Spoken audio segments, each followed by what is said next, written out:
બિહારમાં ગાંધીજીની પ્રતિમાને ભાજપની ટોપી પહેરાવતા અને કમળનો ધ્વજ લાકડીએ બાંધતા હોબાળો મચી ગયો। શનિવારે બિહારના મુઝફ્ફરપુરમાં એનડીએ કાર્યકરોના સંમેલન દરમિયાન મહાત્મા ગાંધીની પ્રતિમાને ભાજપની ટોપી કમરબંધ પહેરાવવામાં આવ્યો અને પ્રતિમા હાથમાં કમળનો ધ્વજ મૂકવામાં આવ્યો। આ અંગે આરજેડી અને કોંગ્રેસના નેતાઓએ રસ્તા પર હોબાળો મચાવ્યો અને તેને બાપુનું અપમાન ગણાવી પ્રતિમાને ગંગાજળથી ધોઈ નાખી હતી।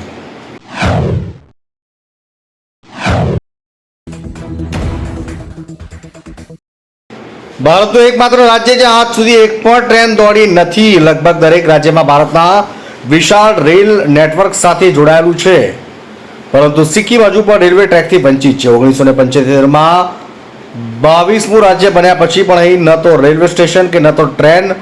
મુશ્કેલ પર્વતીય ભૂગોળ, હવામાન, પડકારો અને પર્યાવરણ ચિંતા આના મુખ્ય કારણો છે। હાલમાં પરિવહનનું એકમાત્ર સાધન રોડ છે।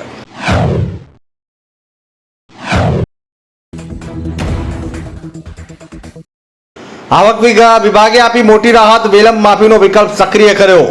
આવકવેરા વિભાગે એવા કરદાતાઓને રાહત આપી છે કે જેઓ પરિવારના સભ્યને હોસ્પિટલમાં દાખલ અથવા ઘરે કોઈના મૃત્યુ જેવી કટોકટીને કારણે સમયસર આવકવેરા રિટર્ન ફાઇલ કરી શક્યા નથી। વિભાગે ઈ ફાઇલિંગ પોર્ટલ પર કોન્ડોનેશન ઓફ ડિલે વિકલ્પ સક્રિય કર્યો। આ હેઠળ જો અરજી સ્વીકારવામાં આવે તો કોઈ દંડ વસૂલવામાં આવશે નહીં।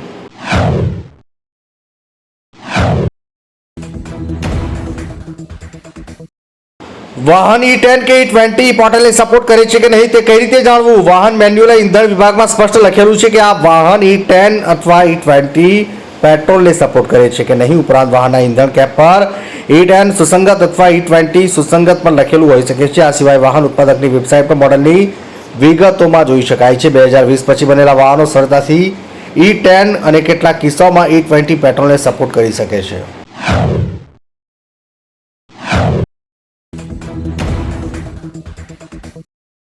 અમદાવાદના ધોલેરા એક્સપ્રેસ હાઈવે પર કાર અને બાઇક વચ્ચે સર્જાયો અકસ્માત, 2 લોકોના મોત। અમદાવાદના ધોલેરા એક્સપ્રેસ હાઈવે પર આંબલી પાસે કાર અને બાઇક વચ્ચે અકસ્માત થઈ ગયો, જેમાં બાઇક સવાર 2 લોકોના મોત થયા। અકસ્માત એટલો ગંભીર હતો કે રસ્તા પર કાર પલટી ખાઈ ગઈ।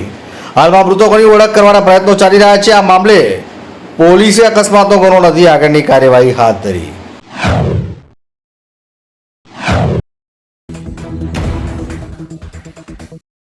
પીએમ મોદી બિહારમાં આજે પૂર્ણિયા એરપોર્ટનું ઉદ્ઘાટન કરશે અને વંદે ભારતને લીલી ઝંડી આપશે।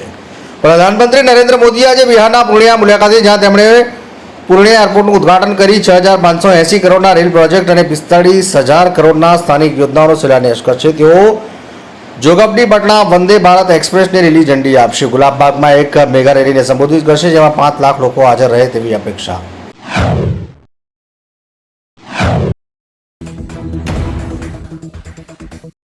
બિહાર ચૂંટણી પહેલા પટનામાં સબ ઇન્સ્પેક્ટરની ભરતી કરવાની માંગ સાથે હજારો યુવાઓ રસ્તા પર ઉતર્યા। ગાંધી મેદાન બ્લોક। બિહારમાં સબ ઇન્સ્પેક્ટરની ભરતી લઈને આજે પટનામાં હજારો યુવાનો રસ્તા પર ઉતરી આવ્યા છે। રાજ્યભરના ઉમેદવારો સરકાર પાસે ચૂંટણી પહેલા સબ ઇન્સ્પેક્ટરોની નિમણૂક માંગી રહ્યા છે। વિરોધ કરી રહેલા ઉમેદવારોની સંખ્યાને કારણે ગાંધી મેદાન બંધ કરી દેવાયું અને હવે ભીડ પોલીસ સ્ટેશન તરફ આગળ વધી રહી છે। આ દરમિયાન મુખ્યમંત્રી નિવાસસ્થાનની સુરક્ષા પણ વધારી દેવાઈ છે।